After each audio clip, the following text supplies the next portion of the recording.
Hey there, and welcome back to another episode of the B2B Marketing Asia podcast. I'm your host, Joe Escobedo. Really excited because we're talking about 4 marketing hacks you can implement today.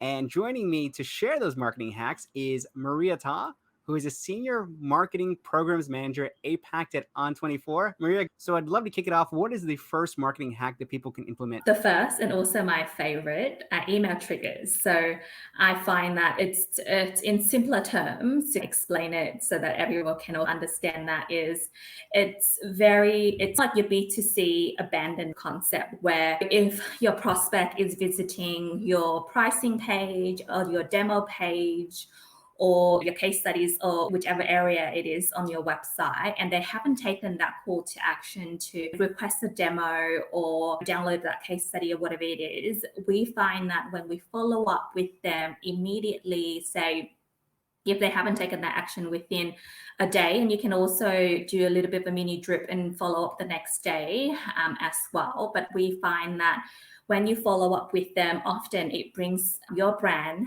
back to the top of their mind if they're doing research. And it's always a nice little reminder. I know myself when I'm online shopping or whatever it is, and you get distracted by your emails or calling you on Teams or Slack or whatever, you often get distracted and you forget what you're doing. But with these email triggers and the reminders, I find that really helps and does drive the conversions as well.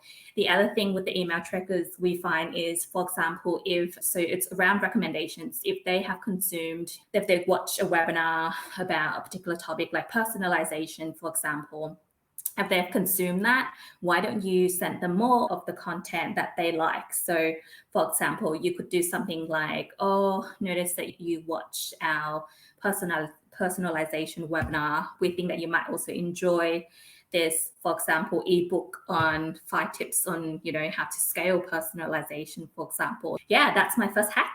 How do you follow up in a way that doesn't sound too pushy?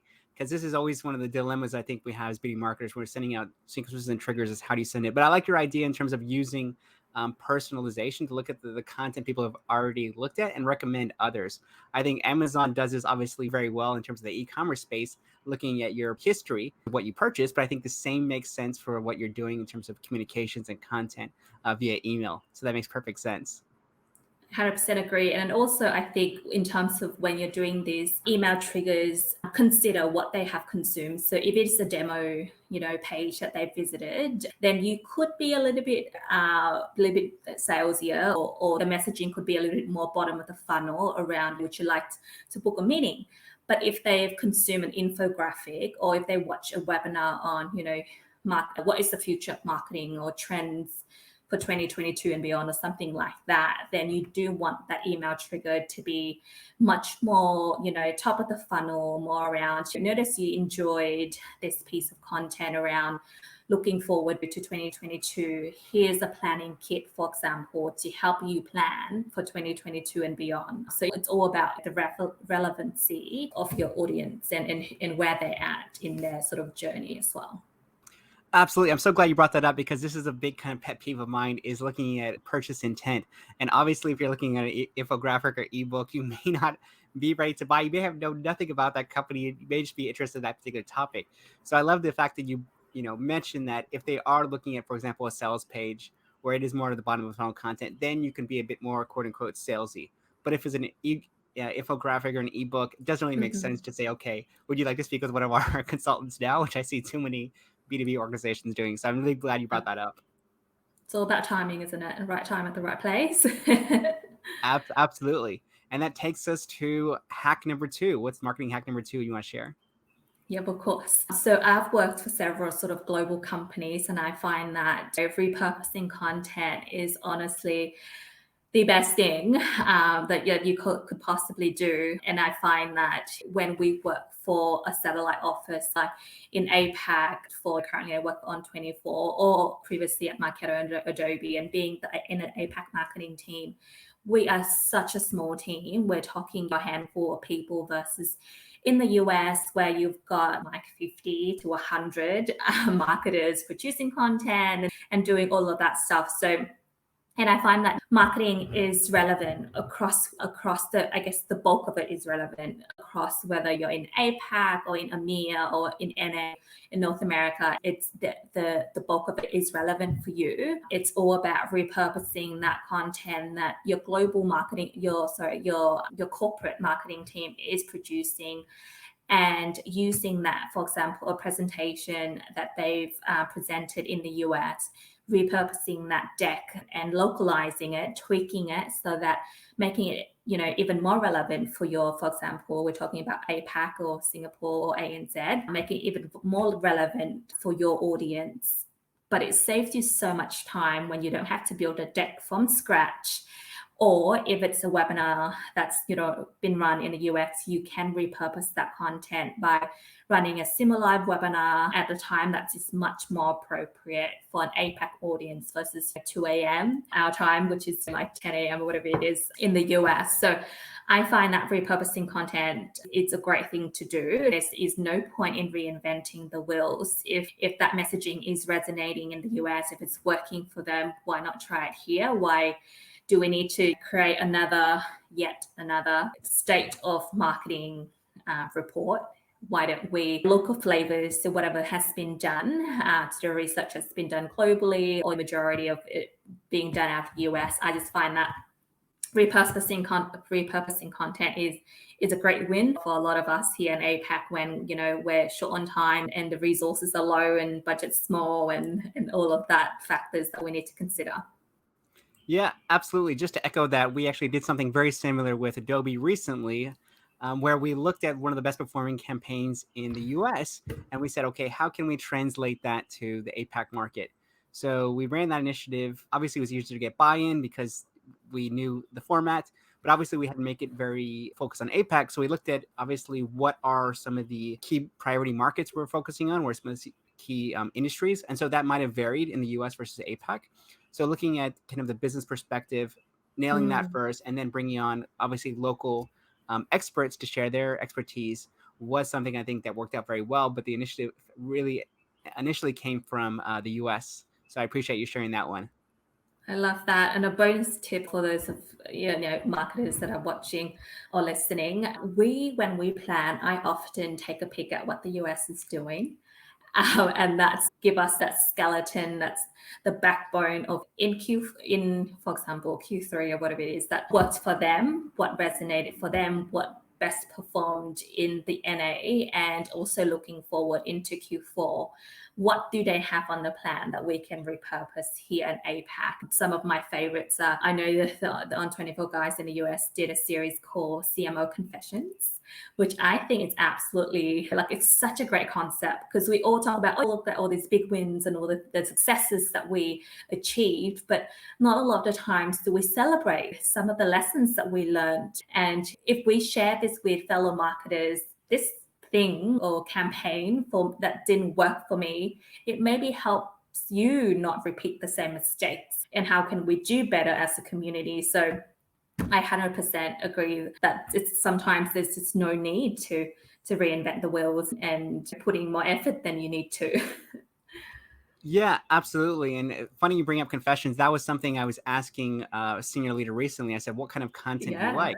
Do you want the success stories? And they said, no, I get enough of those. What I'd love to hear is what happened behind the scenes. What were some of the things that didn't work? She said that she found that far more interesting. So I think that makes a perfect concept in terms of sharing the entire journey of what was it like, what were some of the key learnings, and then obviously what were the results at the back end of that. So I love that idea as well. Awesome. Let's move on to hack number 3. Number 3, which is another one of my favorites, A/B testing. Being in marketer and I love operations, and so one of my favorite things to do is let's A/B test subject lines. There are so many things you can A/B test. You can A/B test your creative. You can A/B test your landing pages. You can A/B test your thank you email when someone sign up to something.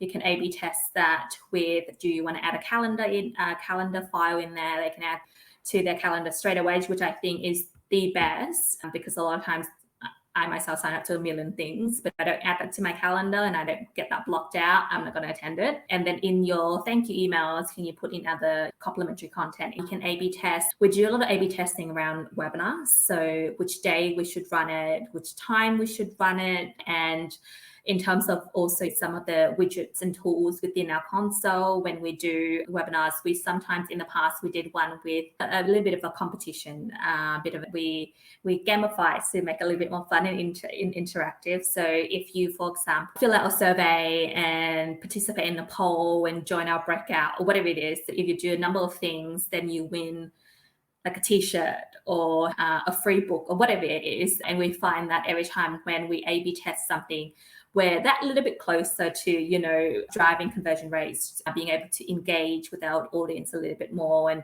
increasing our attendance rate, for example. So I love A/B testing, and you're never going to know until you A/B test, right? If you send an email at 10 a.m., you've got 20% open rates, but you'll never know if you send it at 11. Maybe you'll get more, maybe you get less. Who knows? But the best thing is to test and find out. Absolutely. And which A/B test in your experience has had the biggest impact on your success? So is it timing? Is it subject lines? Is it call to actions? What is the biggest A/B test for you? That's a good question, actually. Just thinking about some of the ones that I did recently, I find that when I run webinars for ANZ market, I tend to do it around lunchtime. So around 12 is good.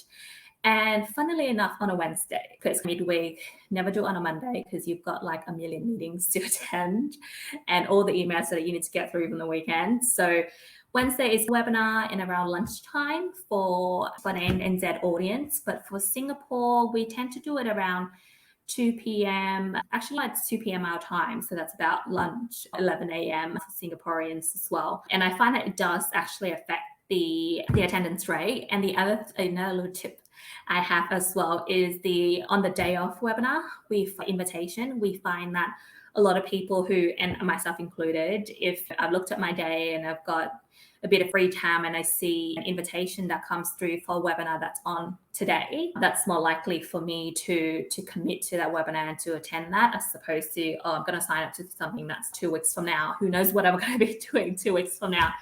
So always send out the day of webinar invite because that works really well.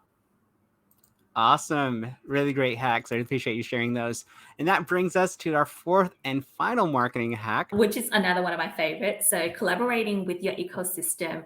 And honestly, I find that a lot of marketers, we just don't do that enough. We just pigeonhole ourselves in doing marketing within our database, within our sort of target audience and the people that we talk to. But a lot of the times I find, particularly being a tech company, and we work with so many different technologies who essentially are wanting to reach the same audience, wanting to talk to the same people. So why don't we partner up with the technologies partners that do integrate with your technology, that are in your ecosystem? Why don't you work together and leverage each other's databases? But not only that, for example, we're planning an event called the APAC Marketing Summit. So this is ON24 and Adobe. I don't know, Joe, if you can put the link in there and people can sign up to that. But a little bit of a promo there. But it's a great event because for me, when we had the idea of doing this event, it's going to be a 5 sessions, half day sort of event. If I was doing this by myself, or if ON24 was organizing this event by ourselves, we would have to plan the entire 5 sessions ourselves, and the budget and all of that they all add up. But because we're partnering with Adobe, we're splitting up the costs. They're paying for half, we're paying for half. They're looking after half of the sessions, we're looking at the half of the sessions. So the workload is split into halves, but we're also tapping into the database and they're tapping into our database. We're talking to very similar, if not the same people, marketers. So I find that you should really always tap into your ecosystem, find out what your partners are doing and how can you guys work together to better make it, to add more impact with less resources and less budget to basically achieve the same goals. Yeah, absolutely. I love the idea of splitting the workload, splitting the budget. I would add one more thing because I obviously know the team at Adobe very well. I know the team at On24. And one thing that I think is nice match is a similar style in terms of the content, in terms of the personalities, in terms of the vibe. I think if you have two very drastic styles, you could use it as a way to showcase the contrast. But I think in your case, it works very seamless because I obviously consume a lot of On24 and we create a lot of the Adobe content. So it's very much the similar style, similar, very casual tone. Thank you so much for watching and listening to today's episode. I'm sure there are some practical hacks that you're going to be implementing today. Look forward to hearing what you've implemented. Be sure, as always, to share today's episode with anyone who might find it helpful. And thank you guys so much. Stay safe, take care, and we'll see you soon.